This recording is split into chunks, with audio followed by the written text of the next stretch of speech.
Welcome to the Cartoon Toon TV.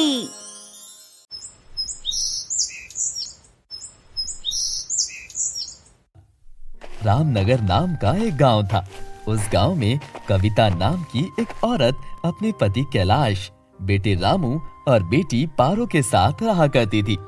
एक दिन रामू अपनी माता पिता से छुपकर किरण से शादी कर लेता है। रामू किरण से बहुत प्यार करता था, जबकि उसकी माँ उसकी शादी अपनी सहेली की बेटी काजल से कराना चाहती थी। रामू जानता था कि उसकी माँ उसकी शादी कभी भी किरण से नहीं करेगी, इसीलिए वो एक दिन किरण को घर ले आता है। उसकी माँ जब किरण को देखती है तो कहती है, रामू, ये तुमने क्या किया? तुम जानते हो मैं तुम्हारी शादी काजल से करना चाहती थी, लेकिन ये तुमने क्या किया? माँ, मैं किरण से प्यार करता हूँ, इसीलिए मैंने इससे शादी कर ली। अगली सुबह किरण सबके लिए खाना बनाती है और घर के सारे काम करती है। ये देखकर कविता बहुत खुश हो जाती है कि उसकी बहू ने तो आते ही ससुराल संभाल लिया है। जब ये बात काजल को पता लगती है कि रामू ने शादी कर ली है, तो कविता के पास आती है और कहती है, कविता आंटी, आपने मेरे साथ अच्छा नहीं किया। बेटा, मैं क्या करती? रामू ने मुझे बताए बगैर ही शादी कर ली।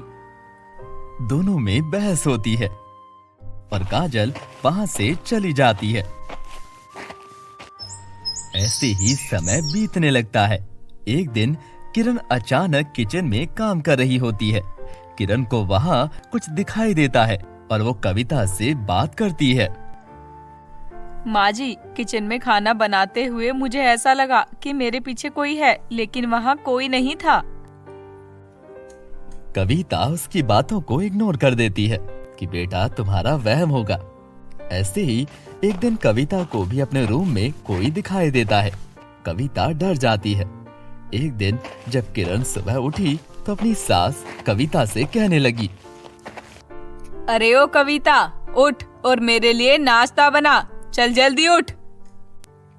कविता उसका ये रूप देखकर चौंक जाती है और कहती है, ये तुम मुझसे किस तरह बात कर रही हो? जिस तरह करनी चाहिए वैसे ही कर रही हूँ। अब जल्दी उठ और नाश्ता बना, मुझे गुस्सा ना दिला, वरना अच्छा नहीं होगा। कविता उसके लिए नाश्ता बना देती है और मन ही मन सोचती है, ये किरण को क्या हो गया है? इसने ऐसे तो मुझसे कभी बात नहीं की। तभी कविता को याद आता है कि उसने अपने कमरे में किसी को देखा था और फिर किरण ने भी किचन में किसी को देखा था। कहीं मैं ठीक तो नहीं सोच रही। मुझे ये बात रामू को बतानी चाहिए। किरण यानी चुड़ैल ये बात सुन लेती है और कहती है, तुम रामू को बताओगी? तुम जिंदा रहोगी तभी तो रामू को बताओगी ना। तुम कौन हो और मेरी प्यारी बहू के पीछे क्यों पड़ी हुई हो? मेरी बहू को छोड़ दो। छोड़ दूं? छोड़ना होता तो मैं यहाँ आती ही क्यों? मैं तुम लोगों को खत्म कर दूंगी। लेकिन क्यों? हमने तुम्हारा क्या बिगाड़ा है? पारो ये सब बातें सुन लेती है और जल्दी से रामू को कॉल करती है। रामू घर आते हुए अपने साथ एक बाबा को ले आता है। कहाँ है वो चुड़ैल? वो किरण के कमरे में है। बाबा किरण के कमरे में जाता है और उस चुड़ैल के ऊपर मंत्र पढ़कर फूंकता है तो वो चुड़ैल तड़पने लगती है। मुझे कुछ मत करो, मैं अपनी मर्जी से यहाँ नहीं आई। तुम्हें यहाँ किसने भेजा है? मुझे यहाँ काजल ने भेजा है। बाबा उस चुड़ैल को बोतल में कैद कर लेता है और रामू से कहता है, चुड़ैल को मैंने कैद कर लिया है।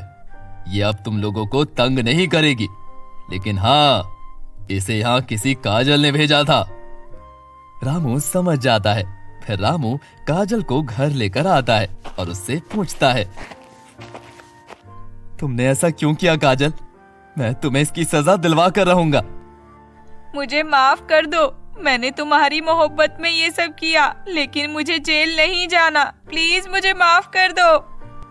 सब घर वाले उसे माफ कर देते हैं और सब हंसी खुशी रहने लगते हैं। Don't forget to like and subscribe the channel.